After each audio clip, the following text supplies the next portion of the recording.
Kisah Para Rasul 16 ayat 25 hingga 34 mengatakan, namun demikian, pada waktu tengah malam, Paulus dan Silas berdoa memuji Allah. Sekalian yang terpenjara itu mendengar doa dan pujian mereka. Tiba-tiba berlaku gempa bumi yang besar, sehingga menggoncang asas penjara itu. Serta-merta semua pintu penjara terbuka dan belenggu semua orang yang terpenjara itu terlucut. Apabila ketua penjara terjaga daripada tidur dan melihat semua pintu penjara itu terbuka, dia menghunus pedang hendak membunuh diri. Karena sangkanya semua orang yang terpenjara telah lepas lari. Akan tetapi Paulus berseru dengan lantang, "Jangan apa-apakan dirimu. Kami semua ada di sini." Ketua penjara meminta pelita, lalu berlari masuk serta sujud dengan gemetar di hadapan Paulus dan Silas. Kemudian dia membawa mereka keluar, lalu berkata, "Tuan-tuan, apakah yang patut aku lakukan supaya diselamatkan?" Mereka menjawab, "Percayalah kepada Tuhan Yesus, dan kamu akan diselamatkan, kamu dan seisi rumahmu." Mereka pun menyampaikan firman Tuhan kepadanya dan seisi rumahnya. Pada malam itu juga ketua penjara membasuh luka-luka Paulus dan Silas, dan seisi rumahnya dibaptiskan. Selepas itu, dia membawa Paulus dan Silas naik ke rumahnya, serta menghidangkan makanan untuk mereka dengan amat sukacita, karena dia sekeluarga telah percaya kepada Allah. Puji Tuhan, saudara dan saudari, sekali lagi kita bertemu di dalam pelajaran Sundown secara online. Apa kabar semua? Tentunya semuanya dalam keadaan sehat dan diberkati Tuhan sepanjang hari Sabat ini. Tajuk pelajaran yang saya akan bawakan kepada Anda pada hari ini adalah Tuhan sudah merencanakan, bahagian pertama. Sebelum itu, mari kita berdoa. Maha besar Tuhan yang bertata di atas kerajaan syurga, terima kasih karena berkat kasih-Mu telah menyertai kami. Sertai kami Tuhan dalam pelajaran pada hari ini, dan pimpin kami. Karena semua ini kami mohon melalui anak-Mu Yesus yang sudah menjadi penebus dan juru selamat kami. Amin. Saudara-saudari, kita sebenarnya bukan dipanggil untuk bekerja dengan Tuhan, tetapi kita dipanggil bekerja bersama dengan Tuhan. Dua pernyataan di atas mempunyai perbezaannya tersendiri. Jika sekiranya kita bekerja dengan Tuhan, kita akan memasuki satu pekerjaan agama yang sangat sibuk, melakukan banyak perkara, tetapi tidak mencapai kejayaan yang banyak. Tetapi jika kita bekerja bersama dengan Tuhan, Tuhan boleh saja memberikan kita kuasa dan kemampuan yang bukan dari kita. Apabila kita bekerja dengan Tuhan, kamu berpikir bahwa kamu memiliki kepintaran dan kemampuan, serta berasa yakin bahwa kamu tahu keperluan rohani di dalam gereja Anda. Tetapi, apabila kita bekerja bersama dengan Tuhan, kita akan berjalan dalam rencana pekerjaannya yang sudah siap Tuhan sediakan. Saya boleh katakan orang yang bekerja dengan Tuhan adalah berbahaya. Bagaimanakah itu mungkin, saudara-saudari? Orang yang bekerja dengan Tuhan, mereka adalah orang yang hebat dalam agama. Seolah-olah tanpa mereka, gereja tidak berkemampuan. Dan orang-orang yang hebat agama ini, tanpa Roh Kudus, mereka adalah berbahaya. Mereka berpikir bahwa mereka yang dipilih oleh Tuhan untuk menegakkan penghormatan dan memastikan segala hukum Tuhan harus dipatuhi oleh jemaat. Demikianlah seperti apa yang berlaku dengan Paulus. Nah, Paulus adalah seorang yang bekerja dengan Tuhan. Apabila kita pertama melihat Paulus, dia sebenarnya bekerja dengan Tuhan. Dia bukanlah seorang pagan. Dia sebenarnya adalah seorang Farisi atau orang Ibrani. Dia seorang yang terpelajar dan sangat obses dengan mempertahankan dan menegakkan hukum Tuhan. Oleh karena dia bekerja dengan Tuhan. Kita boleh melihat Paulus semasa dia dalam perjalanan ke Damsyik. Dia percaya dia melakukan pekerjaan yang benar, walaupun sebenarnya dia salah. Dan kadang-kala kita berpikir kita benar, tetapi sebenarnya kita salah. Dia adalah seorang yang bekerja dengan Tuhan. Tetapi semasa dia dalam perjalanan, Yesus menjatuhkan dia di atas tunggangan kudanya dan membutakan penglihatan, dan Yesus berkata, "Saul, Saul, mengapa kamu mengenai aku? Sebab kalau kamu mau merosakkan gerejaku, kamu sebenarnya menganiaya aku." Lihat saudara, kalau musuh datang kepada Anda, Yesus menganggap masalah itu adalah masalah yang serius. Yesus akan katakan, "Kamu pikir kamu benar, kamu seharusnya berhenti bekerja dengan aku. Dan saat ini kamu harus bekerja bersama dengan aku." Saudara, kalau kita bekerja dengan Tuhan, kadangkala pintu pelayanan yang sepatutnya dibuka untuk Anda dan saya didapati sentiasa tertutup. Sebab kita datang dengan mereka dengan kuasa dan kekuatan kita sendiri. Tetapi jika sekiranya kita bekerja bersama Tuhan, pintu pelayanan yang biasanya tertutup, terbuka bukan karena Anda, tetapi disebabkan siapa sebenarnya bersama dengan Anda. Jadi sebenarnya kita dipanggil bekerja bersama dengan Tuhan. Kita sebenarnya dipanggil bergabung dengan apa yang Tuhan sudah lakukan. Dia dengan melakukan itu, pekerjaan penginjilan akan menjadi lebih mudah. Dan dengan melakukan itu, pelayanan kita lebih banyak berbuah. Dengan melakukan itu, gereja kita akan bertumbuh dalam kuasa dan kekuatan Tuhan, sebab kita bergabung dengan apa yang Tuhan sudah lebih dahulu lakukan. Dan adakah sesiapa dari kita tahu bahwa apabila kita bersama dengan Tuhan, dengan apa yang sudah dia lakukan, pelayanan kita pastinya akan mencapai kejayaan. Jadi Tuhan menahan Paulus, dan Tuhan berkata, "Kamu akan berhenti bekerja dengan aku dan mula bekerja bersama aku." Apabila kita pergi pada buku Kisah Para Rasul 16, Paulus bekerja bersama dengan Tuhan, dan dia sudah selangkah bersama Tuhan, dan dia berkhotbah beberapa tempat, sebab dia mau semua orang harus tahu siapa Yesus sebenarnya.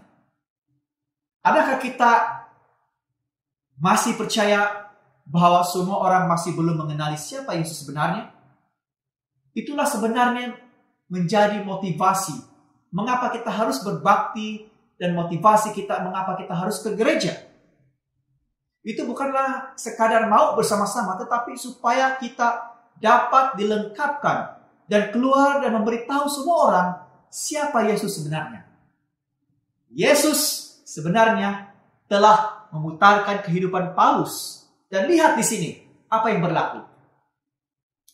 Paulus sadar bahwa ada satu tempat di Asia, di bawah Betinia, yang belum tahu tentang siapa Yesus. Jadi dia mempunyai satu ide, sebab dia percaya yang semua orang harus tahu siapa Yesus. Alkitab mengatakan yang dia ingin pergi ke Betinia dalam ayat yang ke-7, Kisah Para Rasul ayat 16. Tetapi Roh Yesus tidak membenarkannya. Dan dia katakan, jadi kalau saya tidak dapat pergi ke Betinia, mungkin saya akan pergi ke satu tempat di bagian Asia. Tetapi Alkitab menyatakan dia dihalang oleh Roh Kudus. Saya mau kamu pikir tentang ini, saudara. Paulus sebenarnya mempunyai ide yang sangat baik untuk pergi ke tempat ini yang belum pernah mendengar kebangkitan Tuhan dan memberitahu mereka tentang Yesus. Tetapi Alkitab Anda mengatakan sesuatu yang mengambil perhatian Anda dan saya. Paulus mempunyai rencana penginjilan yang sangat baik untuk pergi ke suatu tempat yang belum pernah mendengar pekabaran tentang Yesus. Iblis tidak menghalang. Iblis tidak menghalang, tetapi Roh Kudus yang menghalang. Nah, mengapa Roh Kudus menghalang pekabaran keselamatan ini, saudara-saudara? Mengapa Yesus menghalang perjalanan Paulus? Adakah lebih baik bagi orang di Asia dan orang di Betinia untuk belajar tentang kebangkitan Tuhan? Mengapa Roh Kudus menghalang Paulus memberitakan kabar baik di sana? Sebenarnya itu adalah ide Paulus yang baik, tetapi bukan ide Tuhan. Karena kalau ide Anda untuk bekerja dengan Tuhan, mungkin ide yang baik, tetapi ya bukanlah ide Tuhan. Sebenarnya umat yang percaya tidak akan maju ke depan dengan ide yang baik, tetapi umat percaya maju ke depan dengan ide Tuhan. Kadang-kala wanita yang baik boleh menjadi penghalang pada wanita yang beriman. Ya, kadang-kala lelaki yang baik boleh juga menjadi penghalang bagi lelaki yang beriman. Kadang-kala pekerjaan yang baik boleh menjadi penghalang kepada pekerjaan Tuhan. Sebab Anda dan saya mengambil banyak waktu untuk mencari uang, tetapi Anda tidak punya waktu untuk pekerjaan Tuhan. Kadang-kala perkara yang baik bukan perkara yang tidak baik, bukan perkara yang biasa, tetapi perkara yang baik boleh menjadi penghalang. Paulus mempunyai ide yang baik untuk pergi ke situ dengan membawa kabar baik. Sebab dia tidak lagi bekerja dengan Tuhan, tetapi bekerja bersama dengan Tuhan. Itu sebabnya dia harus melaksanakan tugas yang diberikan Tuhan dan pergi ke mana Tuhan mengantarnya. Dan Paulus tinggal beberapa waktu. Dia terhenti seketika oleh karena Roh Kudus. Lihat ini saudara. Tuhan bukan saja mengawal langkah Anda, Dia mengarah Anda supaya berhenti. Tuhan bukan hanya memberitahu kemana Anda harus pergi dan bagaimana harus pergi, tetapi Dia juga boleh membuatkan kita bagaimana cara berdiri dengan tegak. Dan Paulus tinggal di sana beberapa waktu dan berdoa. Nah, cerita ini mula semakin menarik kalau kamu membacanya. Alkitab mengatakan Paulus berdoa dan menerima khayal dari Tuhan. Khayal mengenai seseorang di tempat Paulus sendiri tidak tahu di mana. Orang dalam khayalnya itu memperkenalkan dirinya bukan dengan nama, tetapi dengan nama daerah atau tempat dan mengatakan, marilah ke Makedonia menolong kami.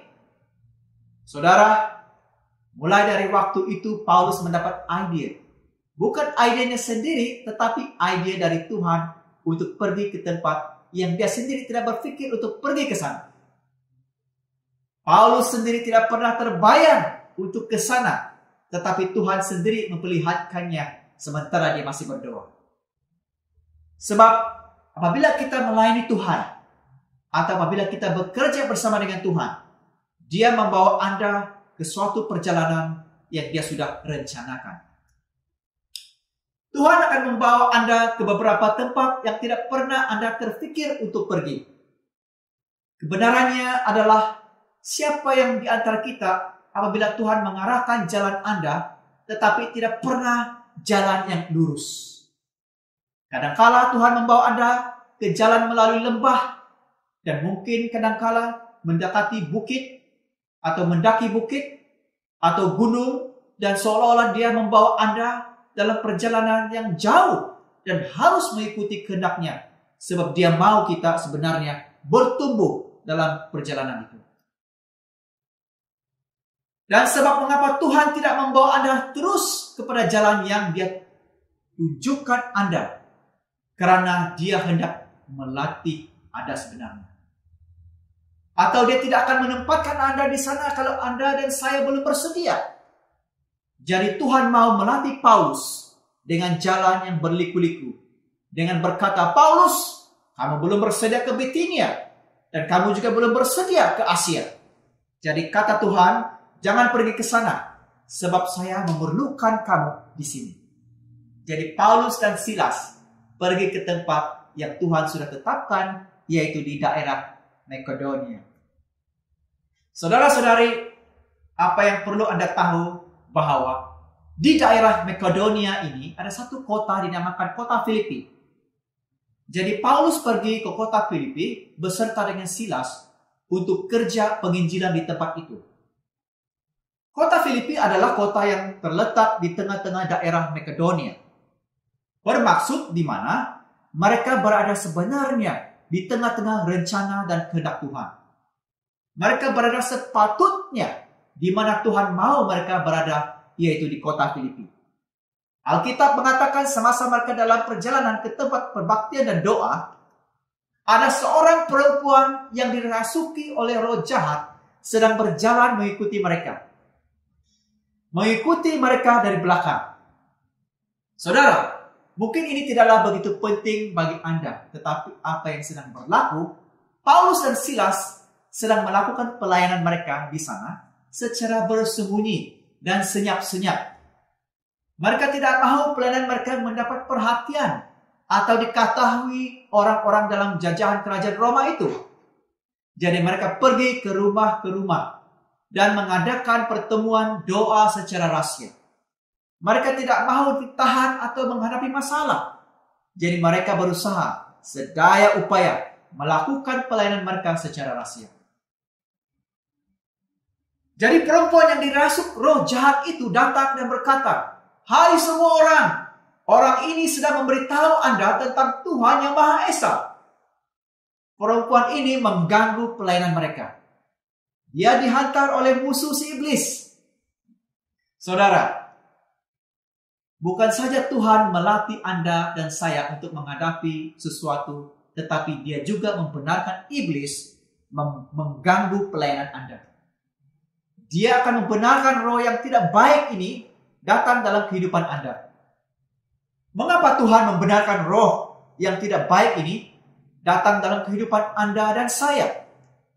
Kalau saudara ingin tahu kesudahan pelajaran ini, selanjutnya pastikan saudara bersama dengan saya lagi di bahagian yang kedua, yaitu minggu hadapan.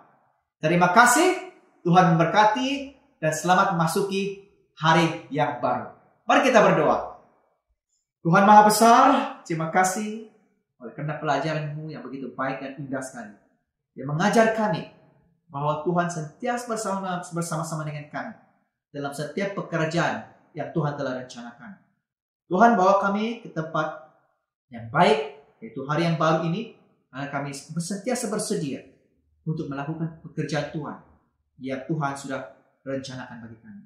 Terima kasih Bapa, karena kasih dan berkat-Mu. Di dalam nama Yesus kami telah berdoa. Amen.